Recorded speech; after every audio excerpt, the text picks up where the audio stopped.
Il y a presque 20 ans se terminait le plus grand conflit de l'histoire de l'humanité dont nous sortions victorieux, et ce malgré les nombreux ennemis et les traîtres au sein même de notre propre alliance. Mais ce dont je ne me doutais pas, c'est que mes pires ennemis se trouvaient au sein même du pays. Lors de la rencontre avec les différentes ethnies du pays en 1927, les Hongrois m'ont forcé à abdiquer sous peine de faire sécession. Et c'est mon fils, Otto de Habsbourg-Lorraine, qui est devenu le nouvel empereur.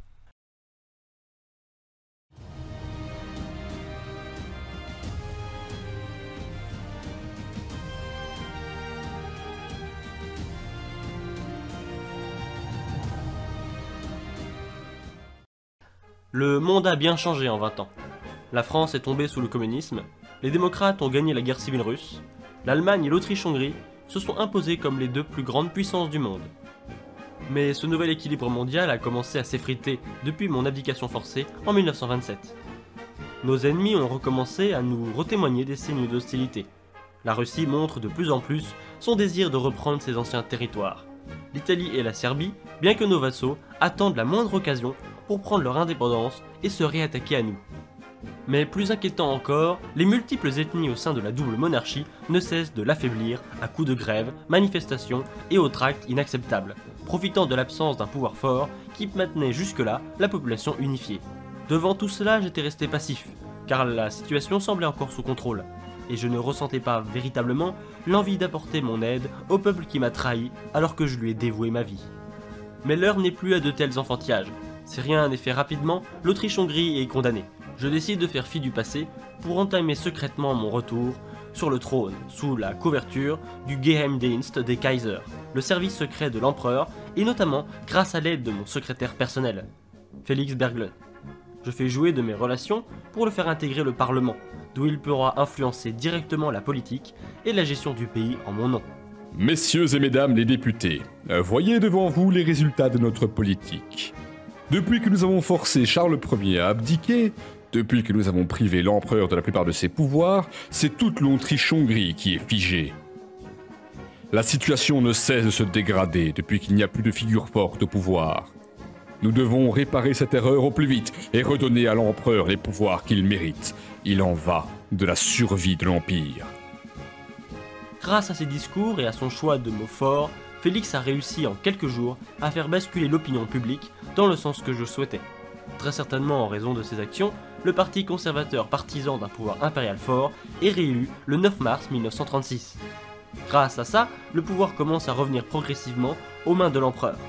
Il est d'abord autorisé à choisir son premier ministre, qui pourra le conseiller dans ses décisions, et qui est sans grande surprise, Félix lui-même. La constitution libérale est remplacée par une nouvelle plus autocratique. La position du Kaiser aux commandes du pays est sécurisée et... Scheiße. Un krach boursier à Vienne, la pire chose qui pouvait arriver au pire moment. C'est une dépression économique sans précédent qui commence, et le choc est si violent que la stabilité du pays devient négative. Je sais même pas comment c'est possible. Alors qu'Otto, sous mes directives, s'affaire à essayer d'empêcher l'éclatement total de l'économie, ce que je redoutais est arrivé. Le 25 août à 8h, le royaume de Serbie proclame officiellement son indépendance, en sachant pertinemment que nous ne sommes pas en état de réagir. Et pour ne rien arranger, des manifestations ont lieu à Vienne pour s'opposer au regain du pouvoir du Kaiser. Des grèves ont lieu à Vienne, Budapest et Prague. Et voilà que la Serbie a proclamé une union slave en annexant le Monténégro, qui était un autre de nos vassaux. Et quelques mois plus tard, c'est l'Italie qui prend son indépendance sous nos regards impuissants. Bon sang, tout ce pourquoi nous nous sommes battus, tout ce pourquoi tant de personnes ont perdu la vie durant la Grande Guerre, tout est en train de s'évaporer comme si de rien n'était. Seule l'Ukraine nous reste fidèle. C'est inadmissible. Je jure que je reviendrai, et que je vengerai ces affronts. Je vais tenir ma promesse que j'ai faite il y a 20 ans. Allô? Bonjour Charles, Ah, bonjour Brunswick, qu'est-ce qu'il y a? je viens t'annoncer que je prends ma retraite. Je suis trop vieux pour continuer le militaire. Mais avant de partir, je voudrais que tu me fasses une promesse. Bien sûr, qu'est-ce que c'est? Promets-moi. Promets-moi que quoi qu'il arrive, tu feras en sorte qu'on n'ait pas fait tout ça pour rien. Je te le promets. Il faudra des années au pays pour se sortir de cette crise, mais une fois celle-ci passée, nous bénéficions d'une relance économique importante. Cependant, le monde a bien évolué pendant que nous gérions cette crise, ce qui me conforte dans l'idée que je dois au plus vite reprendre en main la gestion du pays. La France a arrêté d'appliquer le traité de Vienne qui lui avait été imposé à la suite de la Grande Guerre, et malgré mon souhait d'imposer des sanctions économiques, le Parlement a voté en faveur de l'inaction. À l'Est, la seconde guerre civile russe a éclaté, et il est fort probable que les Blancs en sortent victorieux et puissent donc rapidement poursuivre leur conquête des territoires qu'ils ont perdus. Mais plus inquiétant encore, c'est la formation d'une nouvelle ligue des Balkans entre la Serbie et la Roumanie qui m'inquiète. Ceux-ci cherchent très certainement à reprendre les territoires qu'ils ont dû céder à la Bulgarie, qui est devenue la puissance majeure dans les Balkans. La guerre se rapproche de plus en plus de nos frontières, et devant cela, je fais pression via Félix pour que l'armée soit enfin modernisée, avec l'ajout d'artillerie anti-aérienne aux divisions d'infanterie. Mais on ne devrait pas plutôt prioriser la production de blindés comme le font les Allemands? Non, c'est l'artillerie qui nous a fait gagner la Grande Guerre, et c'est l'artillerie qui nous fera gagner cette guerre-ci également. Souvenez-vous à quel point les blindés étaient inefficaces, c'est une artillerie suffisamment nombreuse et précise. Vous êtes sûr de vous? Bien sûr, faites-moi confiance. Comme je m'y attendais, en octobre 1937, la Ligue des Balkans déclare la guerre à la Bulgarie. Même si je suis partisan de l'envoi de volontaires pour soutenir la Bulgarie, le Parlement vote contre cette idée, dans l'espoir que cela incite la Serbie à ne pas s'attaquer à nous après. C'est une idée complètement stupide. Quand on fait du camping et qu'un loup attaque notre voisin, on ne le regarde pas sans rien dire, en se disant que comme ça, il ne nous trouvera pas plus appétissant. Le mieux que j'ai pu obtenir fut la mise en place d'un semblant de mobilisation. Je crains qu'il me faille accélérer mon plan pour revenir au pouvoir, sinon nous ne serons jamais prêts quand la guerre sera là. Mais avant de pouvoir pleinement envisager mon retour sur le trône impérial, il me faut me débarrasser de l'opposition hongroise au sein du pays. Dans un premier temps, un vaste plan de propagande se met en place, pour faire prendre conscience à tous que le système de dualisme est une erreur et ne peut rester.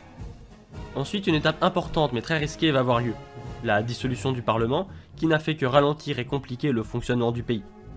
Il est officiellement évincé du système politique autrichien en janvier 1938, et les répercussions ne se font pas attendre. Des révoltes en Bohême et en Croatie ont lieu dans les jours qui suivent, mais seront rapidement stoppées. C'est un mois plus tard, en février 1938, qu'a lieu la dernière étape et la plus importante. La fin du système austro-hongrois à deux entités, remplacé par un système à une seule entité. La double monarchie austro-hongroise redevenait l'Empire autrichien. Alors que la constitution est à nouveau révisée, pour s'adapter pleinement au nouveau système impérial, le gouvernement régional hongrois, fou de rage, dénonce les actions de Vienne et coupe toute relation avec la capitale de l'Empire. Une alliance est rapidement mise en place entre les nobles et le gouvernement, pour contrebalancer, mais la situation empire de jour en jour, alors que des révoltes et des grèves de grande envergure ont lieu à Budapest. Devant l'urgence de la situation, la mobilisation est mise en place pour se préparer à toute éventualité, aussi bien à l'extérieur qu'à l'intérieur des frontières. L'assaut de dépôts d'armes par des nationalistes hongrois conforte le gouvernement de Vienne dans le fait que ce choix était le bon. Finalement, le 8 mai 1938 à 18 h, l'inévitable se produit. Monsieur, ce à quoi nous nous attendions est arrivé. Les Hongrois ont fait une révolution et ont déclaré leur indépendance. Eh bien, je ne peux pas dire que je sois vraiment surpris. Tenez, prenez ça, allez le présenter au Parlement. Qu'est-ce que c'est? Un plan d'invasion au cas où les Hongrois prépareraient une révolte. Avec ça, on devrait pouvoir les battre en moins d'une semaine. Messieurs les députés, j'ai en ma possession un plan d'offensive sur les territoires rebelles envoyé par l'ancien empereur Charles lui-même, que je vais vous proposer dès à présent. Nous allons fixer les troupes hongroises à différents points du front, tandis que le gros des troupes se dirigera sur l'ensemble des villes pour leur forcer la capitulation et mettre fin à cette révolte en quelques jours. Que tous les députés en faveur de ce plan d'action lèvent la main. Le plan d'opération 1848 est donc accepté à l'unanimité. L'offensive est lancée le 15 juin à 2 h du matin. Budapest tombe 2 jours plus tard, la Hongrie entière 3 jours plus tard. En 5 jours, l'entièreté du territoire insurgé a été reconquis et l'ensemble des forces autrichiennes y stationnent maintenant pour y prévenir toute nouvelle tentative d'indépendance. Ce conflit fut une victoire absolue et a globalement dissuadé les autres ethnies de suivre l'exemple hongrois. Au parlement régionaux de Vienne, Cracovie, Prague et d'ailleurs, ainsi que dans les rues, on réclame mon retour sur le trône. Un retour à une période de stabilité et de prospérité pour l'Empire, loin des troubles politiques et économiques qui n'ont eu de cesse d'ébranler le pays depuis mon abdication il y a plus de 10 ans. C'est le 27 juin 1938, à 19 h tapantes, que mon fils, Otto, quitte sa position de Kaiser en me la rétrocédant devant une foule en liesse. Celui que l'on surnomme le héros de la Grande Guerre était revenu, et partout dans l'Empire, on espérait que cela signifie également un retour au calme et à la paix. Malheureusement, je sais que la paix sera brève. L'Italie, la Serbie, la Roumanie et la Russie démocrate ont toutes gagné leur guerre et ont leurs yeux désormais tournés vers l'Empire. Mais qu'ils le sachent, ils ne nous vaincront pas.